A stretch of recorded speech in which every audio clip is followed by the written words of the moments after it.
Setiap malam, setiap kali saya membuka buku-buku itu, setiap saya mencoba khusyuk membaca, tiba-tiba terdengar suaranya. Ini terjadi sejak ayah membuat peraturan di rumah ini, melarang handphone di malam hari, dan saya harus menyerahkan benda pujaan itu pada ayah.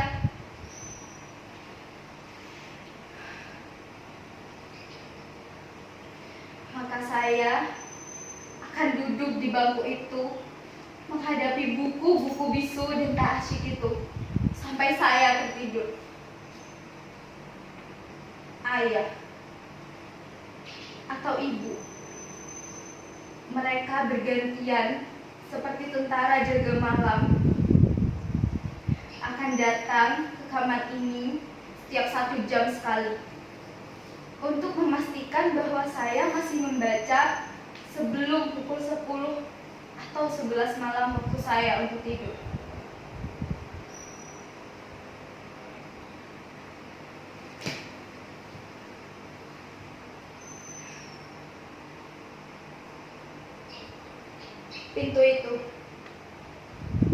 Pintu itu tak boleh saya kunci sebelum jadwal tidur tiba.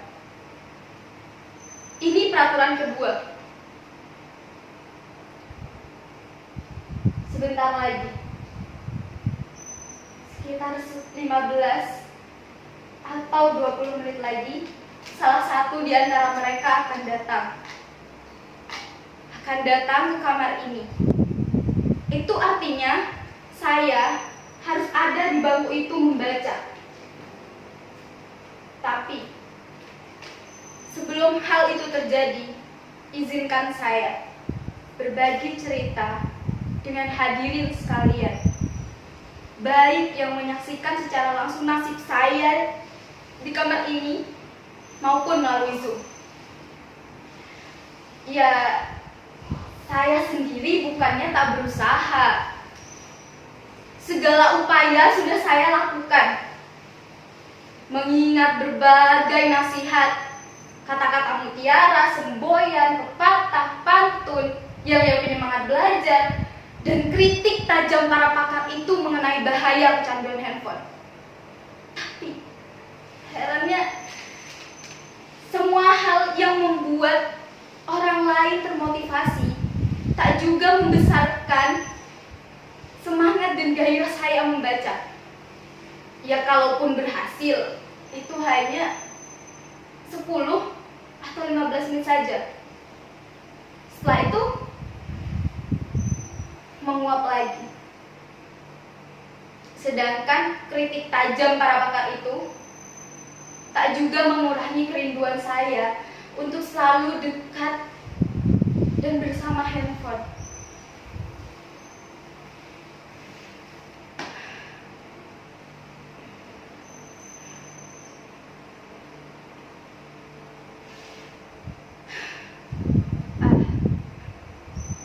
Kalau saja mengubah diri bisa dilakukan serenyah ceramahnya Mario Teguh, mungkin saya tak akan menderita begini lagi.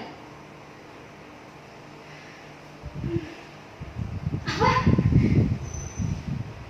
Saudara-saudara tak yakin saya menderita?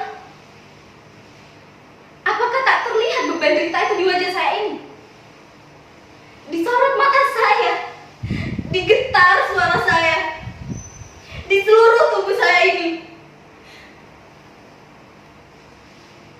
Sebuah handphone bukan lagi sekedar benda biasa. Dia selalu bersama kita.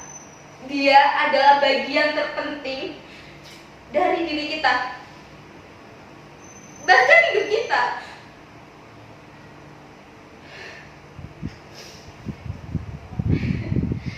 Bahkan kalau penderitaan saya ini saya tuangkan ke dalam puisi,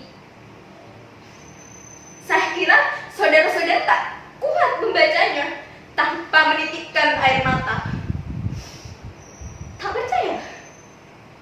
Saudara-saudara tak percaya bahwa sekarang ini saya sedang menderita? Bahwa sekarang ini saya sedang dikepung sedih dan dibully sepi.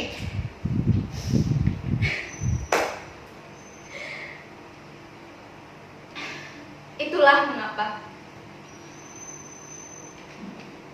saya tak bisa tanpa dirinya meski sesaat. Oh handphoneku, betapa panjang dan berat jalan yang harus kutempuh untuk bisa kembali bersamamu. Sejak pertama saya tahu membaca dan menulis, saya sudah menuliskan nama saya di dalam dirinya. A R R A Y A R. Bahkan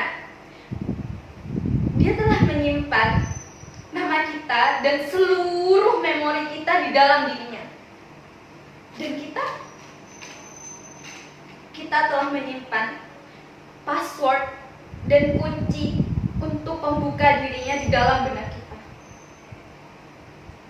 Jadi bagaimana bisa saya berlama-lama dengan buku bisu-bisu itu untuk menata masa depan?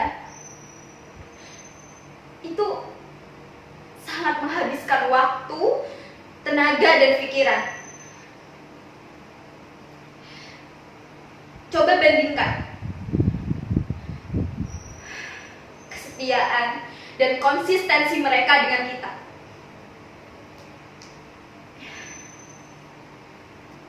Berganti partner, berganti pula sikap dan kesetiaannya.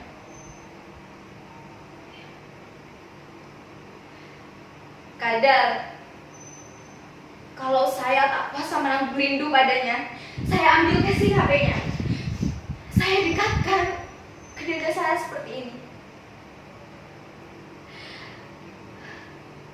Kadang saya teringat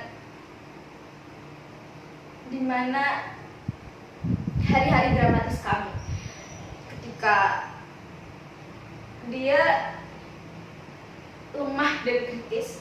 Saya panik mencari di mana tempat saya harus menambah energinya.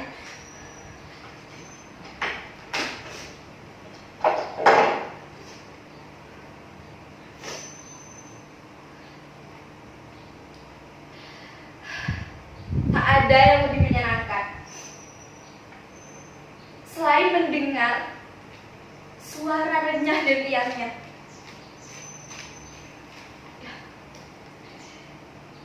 Saya sebenarnya pernah hampir terlepas darinya. Namun pada suatu malam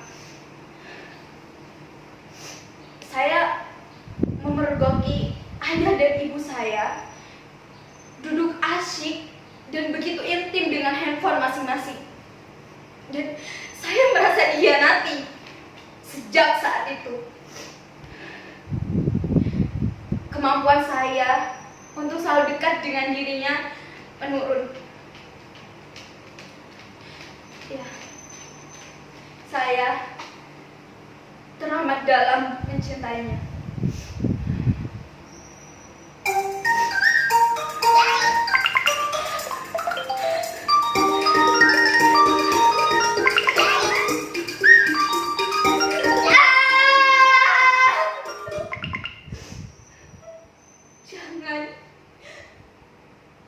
Jangan terlalu dalam. Jangan terlalu dalam mencintainya, atau kalian akan menderita seperti saya.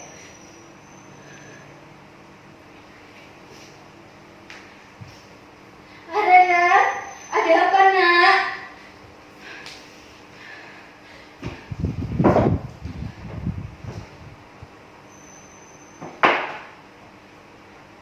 Betapa panjang dan berat jalan yang harus kutempuh, tapi inilah yang aku lakukan untuk mendapatkan kelahiranku kembali.